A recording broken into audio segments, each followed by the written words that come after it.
Alison Pargeter is a British researcher and analyst specializing in political Islam and North African affairs. Her work is grounded in empirical investigation, not ideological advocacy. For this book, she conducted extensive fieldwork and interviews across the Middle East, engaging directly with Brotherhood members, their opponents, and security officials.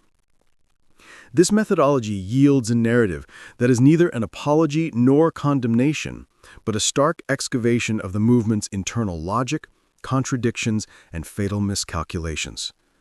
Her authority comes from letting the Brotherhood's own history, in all its grim complexity, speak for itself.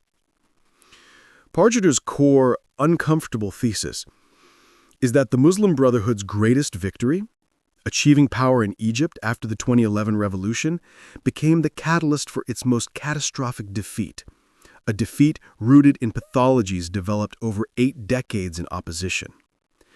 The book is a forensic study of a movement permanently shaped by persecution, and how that shape made it incapable of governing a modern pluralistic state. The opposition forge: paranoia, secrecy, and abstract ideology. The Brotherhood was forged in the fire of state repression under Nasser, Sadat, and Mubarak. Pargeter details how this created a closed, paranoid organizational culture built on survivalism, secrecy, tanzim, and absolute internal loyalty, sama wa ta'a, hearing and obedience. Their ideology remained deliberately vague. Islam is the solution, a slogan powerful for mobilization but devoid of concrete policy. This vagueness was a strategic asset in opposition, allowing it to be all things to all people, conservative to Islamists, moderate to liberals, and charitable to the poor. But it was a hollow core. Their entire frame of reference was one of resistance and da'wah, proselytizing, not statecraft or compromise. They became masters of martyrdom and protest, not of economics or pluralistic politics. The fatal transition. Why power was their poison? When Mubarak fell, the Brotherhood was psychologically and intellectually unprepared for power, despite craving it. Pargeter pulls no punches in detailing their disastrous governance. Their secretive, cliquish culture translated into hoarding power, sidelining allies, and attempting to dominate all state institutions. Their abstract ideology failed to produce a coherent program beyond asserting their own moral authority. The 2012 constitution process was seen by others not as a national dialogue, but a Brotherhood power grab. Crucially, Pargeter dismantles the Brotherhood's preferred narrative of being victims of a mere deep state coup. She presents a more damning truth. They systematically alienated every single sector of society. They bargained with the military until it no longer needed them. They terrified liberals and secularists with majoritarian impulses. They threatened the business elite, and they even alienated the Salafists and more conservative Islamists by appearing to monopolize religious legitimacy.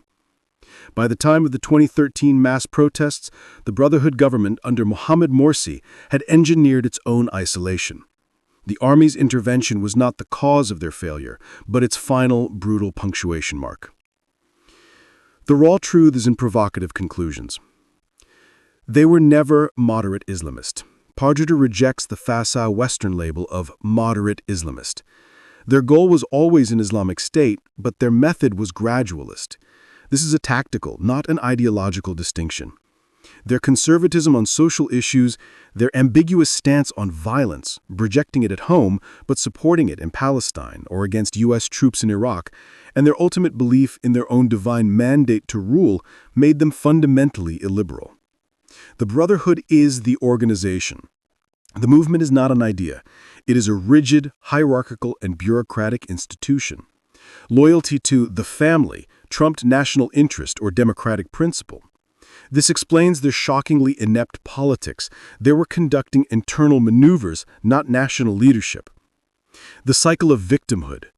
The book illustrates how the 2013 crackdown and the return of ferocious repression under Sisi have thrust the Brotherhood back into its comfort zone, martyrdom and opposition.